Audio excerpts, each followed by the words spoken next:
गिबि गिबियाव नोंथांमोननि चेनेलखौ आङो गोसो गोरबोनिफ्राय सिबिनाय आरो खुलुमनाय बावहरग्रोबाय। दिनैनि बे गोथार बाथौ सानाव आं दिनै बनगाव 9 नम्बर बनगाव समस्तिनिफ्राय ड्राफ्टजों लोगोसे एप्लिकेसन आं दिनै जोंनि डिस्ट्रिक्ट बिपिएफ दोलोनि प्रेसिडेन्ट आरो सेक्रेटारिनि आखायाव गथायबाय आरो बेजों लोगोसे जोंनि बनगाव ब्लकआव 9 नम्बर समस्तियाव खुनु दोलो गैया दिनैसिम बिपिएफ को फेजेननो हानाय खुनु शक्ति दोलो गैया आरो नुहुराखैबो आं दे बिपिएफ दोलोखौ फेजेननो हानाय दिनै 9 नम्बर बनगाव खुनु बाहाय दस्रा दोलो गैया जों बिपिएफ दोलोखौ फेजेननो हानाय आं बेखौ रोखायै बुंगोन आरो जिहेतु सिगाङाव बिपिएफनिफ्राय रिटायार खालामनाय राजिब कुमार ब्रह्म बिजेपिआव दङ बिपिएफनि सिगांनि भटआ गावनो बे जोंनि थाखाय एथ' प्रभाबशालि नङा बिथाङा जोंनि बिपिएफनिफ्रायसो देरहालांदों बिथाङाथ' बिजेपि जानानै देरहायाखै बिपिएफनि मानसिफ्रासो बिथांनो भट होनानै बनगावनिफ्राय समस्तिनिफ्राय देरहाहरदों बिथांखौ गतिके बे दा बेजों साफा सानै थांदों माखासे स्वार्थ लबिया मानसिफोर दङ थाखा फैसानि दान्दा लाग्राफोर मानसि थांदों बिथांजों बे सैथो बाथ्रा ओमफ्राय बे जोंनि बनगाव ब्लकखौ बेफोरबायदि मानसिया जोंखौ एफेक्ट बा हेम्पार होनो हानाय खुनु गोहो गैया जोंनि थाखायथ' बिराद क्लियार स्रा बिथांजों जे माखासे जोंनि बिदिनो जोंनाव थानानै एले बेजे खालामबाय थाग्रा मानसिफोरा बिथांजों सिथाबहैनानै दङ बिथांजों सिथाबनानै दङ आरो बे जोंनि थाखाय बनगाव ब्लक कमिटिनि थाखाय ओरैबायदि जों मोजांसो मोनदों बिथांमोनानो बिराद बेले बेजे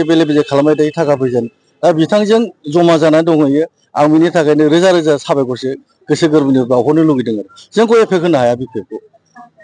रायजो राजाफोरनि थुलुंगा होनायजों नोंथाङा बिजेपि महरै गसंदों औ आङो दिनै 2021 1 नभेम्बरनिफ्राय आंनो मानगोनां श्रीजुत हाग्रामा सार आंनो दायथ' होदों जेब्ला बिथां राजिबा जोंनि दोलोखौ नागारना दस्रा दोलोआव थाङो 2001 नभेम्बरनिफ्राय दायथ' 2021 1 नभेम्बरनिफ्राय दायथ' लानानै आं दिनैसिम जोंनि Bongaon block committee parent women youth बिएसइउ गासिबो जेसेबां सेलखौ लानानै आं दिनै मोनफ्रोमबो प्राइमारि जोंनाव 13टा प्राइमारि दं मोनफ्रोमबो प्राइमारियाव हाबजोबनानै आं मोनदांबाय जोबोद गोख्रों जोंनि बिपिएफ दोलोआ गतिके बिपिएफ दोलोखौ फेजेननो हानाय बनगाव खुनु गोहो दोलो गैया दस्रा पार्टी आं बेखौ रोखा फैगौ बिटिसि बिसायख'थिनि थाखाय नोंथाङा माबायदि इस्युखौ लानानै रायजोनि गेजेराव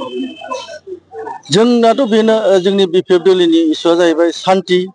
प्रगति जों बयजोंबो जेसेबां जोंनि बिटिसिआव जेसेबां जाति जनगोष्ठी दं जोंनि हाग्रामा सारा बुंबाय थायो बयखौबो मिलि प्रति जों सरकार दागोन आरो बयनिबो थाखाय जोंहा इकुवेल राइट्स होगोन होननानै सारा बारे बारे बुंबाय थायो आरो गोदोबो होबोदों आरो दाबो सारा होलांनो थाखाय राजि गतिके आङो सारनि माबाजों सारनि नेम खान्थिजों आं सोलोंलांगोन सारनि नेम खान्थिजों आं थांगोन आं बेखौ लानानै आंहा आसा दं बनगाव समस्तिनि थाखाय नोंथाङा जे दिनै आर'ज बिलाइ गथायबाय नोंथांनि आर'ज बिलाइखौ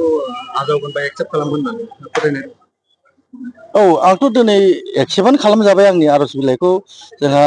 डिस्ट्रिक्टनि मानगोनां आफादगिरि देरहासार सारजों लोगोसे दिप्ति प्रसाद ब्रह्म बिथांमोना आंनि आर'जलाइखौ एसे सिगां मोजाङै बिथांमोना एक्सेप्ट खालामबाय आरो बाद बाखिथ' बुंनांगौथ' जोंहा जेबो गैया गोजौनि मोनसे जोंनाव कमिटि थागोन कमिटिया मा सिद्धान्त खालायो बिनि सायाव जागोन आंनि सुक्ति खालामनायनि उनाव 5 बोसोर बे कमप्लिट जाबाय दा बेनिनो मोनसे दिनै फोरबो जोंनि समस्तियाव जोङो मोनसे पिस रेलि जों खालामनाय जादों आरो बेयाव गोबां मानसिया बाहागो लादों आरो जोंनि उद्देश्यआ जाहैबाय बे ओनसोलाव सान्ति गायसननाय आरो सान्तिखौ जेब्लायबो लानानै थांबाय थानाय दा बेखौ जोङो जोबोद गोजोननाय मोन्दों आरो रायजो राजाफ्रा बरायदों जि खोथाखौ सोंदों एनडिबिनि जेनोखि केस रिलेटेड थानाय बे खामानिखौ दहायनो चिफ साराबो मोजाङै बुंबाय जों गभर्नमेन्टनिफ्राय नारसिनबाय थानाय जादों आरो बेखौहाय जेनोखि एनआइए केस बेखौ स्टेटआव लाबोनायनि बाथ्राखौ गुवारै आरो गेबेङै बुंलांबाय बेनि सायावनो जों नांनानै दं माबायदि थासारि दं आरो उदां खालामनो हानाया बेसेबां गोब्राब जानानै दं बेखौ जथेस्थ' नाजाबाय थानाय जादों बेखौहाय समजों लोगोसे जों आसा खालामदों बिथांमोनखौ माने अपेन जों फिल्डआव लोगो मोनगोन होननानै जों आसा दं। अनसुंथाइनि आद्रा जानानै दङ माब्ला होजोबगोन? अनसुंथाइनि आद्रा थानाय जेनाखि हार्डक'र केडारफोर जोंहा 670निबो बाथ्रा दङ बेखौ अलरेडि स्टेटआवबो जों मानगोनां हिमन्त बिश्व शर्माया डिक्लेयार होबाय। बे समनि गोनांथि बेखौ जों निस्सय मोनफुंगोन होननानै जों बिसास दङ आरो मोनगोन होननानैबो जोङो दिनै बेखौ नारसिनबाय थादों आरो बेखौहाय जों जाफुंहोगोन। बारग' एनडिपिफोरनि सोद्रोमाफोरखौ पुलिस मिलिटारि आरो आर्मियाव थिसननायनि बाथ्रामोन दिनैसिमबो जाफुंनाय नुनो मोनाखै। निस्सय बेखौथ' बुंदों जे 2%नि बाथ्रा दाख्लैसो जेनाखि एपिबिएन बेवहाय गोबां मानसिया दिनै पास जानानै दं, फिजिकेलि बिथांमोना पास जानानै दं आरो बेखौहाय अलरेडि एसबिआइ हेड हिरेननाथ बिथांनि थ्रुयैबो बेखौहाय बिहरनाय जादों। निस्सय जों आसा खालामदों जेरैबायदि लिरनाय दङ बेबायदिनो मोनगोन। नाथाय मोनसे खोथाया जाहैबाय जोंनि जेनाखि हार्डक'र केडारफोर जायफोरा अरिजिनेलि एनडिपिफोर बिथांमोननि बैसोआ गैला। दा बिथांमोननि बे बैसो गैयैनि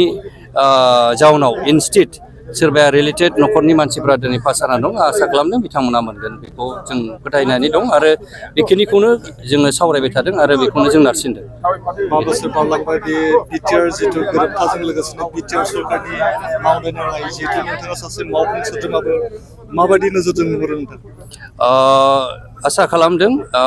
दिनै गोबां दल संगठनफ्रा दिनै जेनाखि दानि सोलिबाय थानाय जोंनि जेनाखि सरकार बेयाव गोबां मदद खालामदों आरो बे मदद खालामनायजोंनो गोबां बिथिङाव गेलेनायनिफ्राय लानानै हारिमुनिफ्राय लानानै सोलोंथाइनि बेलायाव लानानै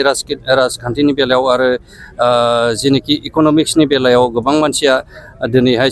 बेखौ मावफुंनांगौ होननानै सापर्ट खालामदों। निस्सय आसा खालामदों उननि परिबेसफोरावहाय मोजाङै बेनिफ्राय साबसिनै जेरैहाय जोंनि ओनसोलावहाय सान्थि फैबाय बे सान्थिनि गेजेरजों जों गोबां खामानिखौ मावलांनो हागोनखौ जोङो नुदों।